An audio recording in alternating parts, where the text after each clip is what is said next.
प्रथम सेन राजा कहता है कि जब तक स्यारू को खेलने वाली दरबार में नहीं लाएगा तब तक मैं तेरे पिता की कैद नहीं छोड़ूंगा।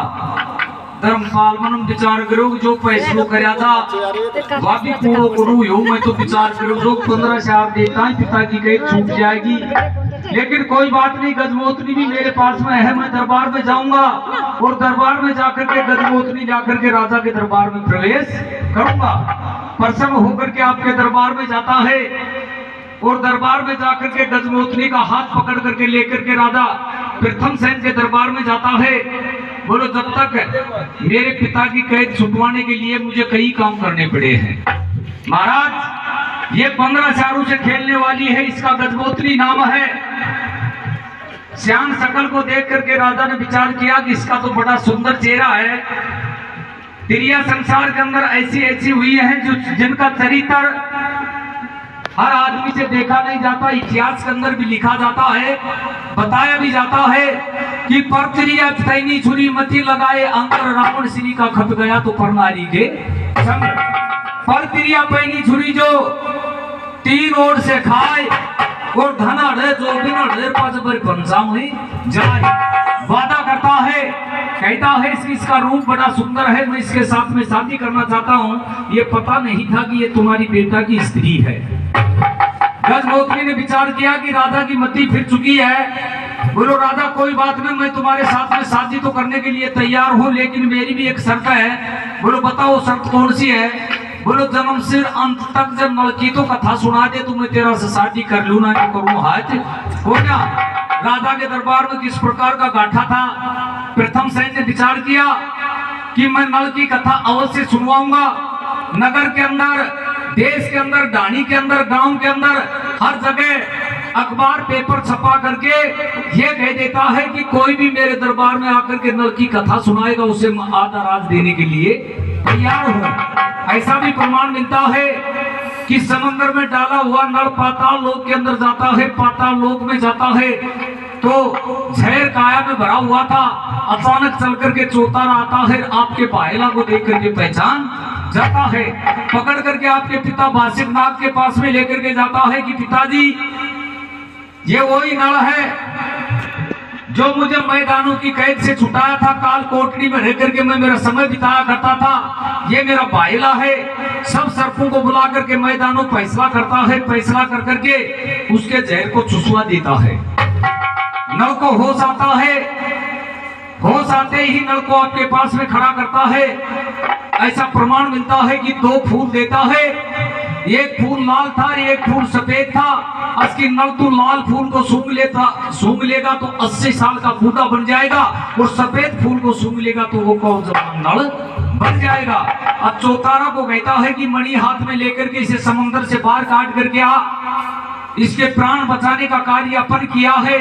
जब चौतारो मणि हाथ में लेकर के और समंदर से बाहर निकालते हैं और बाहर निकालता है, नल बोले लाल फूल सूंघा देखा कसी के करामात है। जब खड़ा होकर के लाल फूल को सूंघता है 80 साल का बूढ़ा बन जाता है चौतारा जिसके साथ में था। आगे चल करके देखते अखबार की पार्टी पड़ी हुई थी, उठा करके पढ़ना शुरू करता, उसमें लिख रखा था कि कोई भी आकर के नल के जन्म की कथा अंत तक सुनाएगा उसे प्रथम सेन आपका आधा राज दे सकेगा। परछाई डाल करके देखते हैं मेड़ू के मेले जा रहे थे, मार्ग में भीड़ उमड़ रही थी। चौतारा ने कहा बोलो नल ये क्या बात है? बोलो तूने मालिक को ना राजा प्रथम सेन एक शर्त रखी है और शर्त भी यह है कि नल की कथा जन्म से अंत तक कोई सुनाएगा जिसे आपका आधा राज देने के लिए तैयार हो जाएगा।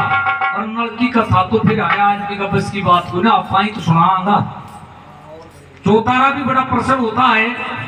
मार्ग पकड़ करके चल रहे थे, चलते चलते उसी सभा के अंदर चल जाते हैं जहां पर राजा के चौपाल में दरबार लगा हुआ था और कुर्सी डाल करके गजमोतनी को एक स्थान पर बैठाया गया था। कथा का निरीक्षण तू छांटती रहेगी, गलत है सही है इसका निर्णय तुम्हें करना होगा। गजमोतनी कथा को सुन रही थी।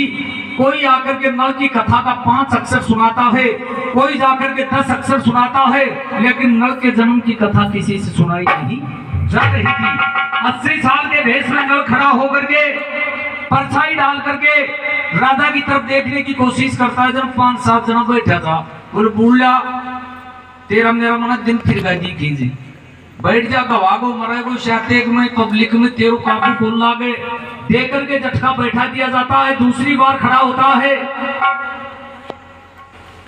बूढ़ा भेष में देख करके फिर झटका दे करके बैठा दिया जाता है। तीसरी बार भी खड़ा होता है बैठा तो तीसरी बार में भी देते हैं, लेकिन राजा प्रथम सेन का ध्यान चला जाता है। बोलो रे मेरी जहां तक आवाज जा रही है, जब बूढ़ो आदमी 3 बार खड़ो हो और कथा सुना वाला 100-200 आ लिया, कोई 5 अक्षर सुनाओ जे कोई 10 अक्षर सुनाओ जे वैसे कह चाहिए बेचारा के याद होगी तो सुना देगो ना वापसी चलो जाओ, इसे रास्ता छोड़ दिए ताकि तख्त पर आकर के जाने जैसी सुना सके। जनक की मी विश्वास आयो चौतारो बोलो का बोला आपका आम दंगल बैठा हुआ रास्ता छोड़ देता है, मार्ग पकड़ करके नल मंच पर जाकर के तख्त पर बैठ करके कथा सुनाना शुरू करता है। प्रथम सेन जब कथा सुनना शुरू करता है तो कानों के कीड़े झड़ना शुरू हो जाते हैं। विचार कर रहा था कि ये वही रानी है जो जल्लादों के हाथ में देकर के वन में मरवाने के लिए भेज दिया था। उस जगह तक कथा सुना देता है जहां पर जहर खिला करके, जहर का भोजन खिला करके धर्मपाल उठा करके समंदर के अंदर डाल दिया था। यहां तक कथा सुना करके चौतारा सामने खड़ा हुआ था। 80 साल का भेष में नल कथा सुना रहा था, कोई नहीं जान रहा था। और 80 साल का भेष में नल बोलो इंडिया से आगा की कथा सुनागा तड़के। जन बोलो अब सबसे बुरी अन्याय होगी। राजा जान रहा था कि जो बात थी वो तो हकीकत में ठीक है, लेकिन मैं ये बात पूछना चाहता हूँ, मेरे बात समझ में नहीं आती है, तुमने कथा क्यों बंद कर दी? बोलो राजा कोई कोई राजा की मर्जी हो जाए तो कोई कोई खुद की मर्जी हो जाए। ये कथा मैं अब से आगे की कथा कल सुनाऊंगा। आप जाकर के कथा सुनने वाली से ये पूछे कि कथा सही है कि गलत है। जब गजमोतनी जागरण बोलो आइंडा तक की कथा सही से गलत, जब गजमोतनी बोली महाराज जो कथा मैं सुनना चाहती थी वो की वो कथा ये बूढ़ा खड़ा होकर के सुना रहा है, बूढ़ा की कथा में कोई फर्क नहीं है। गजमोतनी नहीं पतो तो पटको जो भेष ही बदल रखा है ना तो हो ये नड़ हो सकता है। यहाँ तक की कथा सही है। जब राजा प्रथम सेन आंखों में पानी भर लेता है और पानी भर करके बोले यार कथा नहीं सुना तो एक काम तो कर ले। बोलो वह काम पुरुष हो जाए जब दोनों हाथ जोड़ करके सामने खड़ा होकर के प्रतिज्ञा करता है और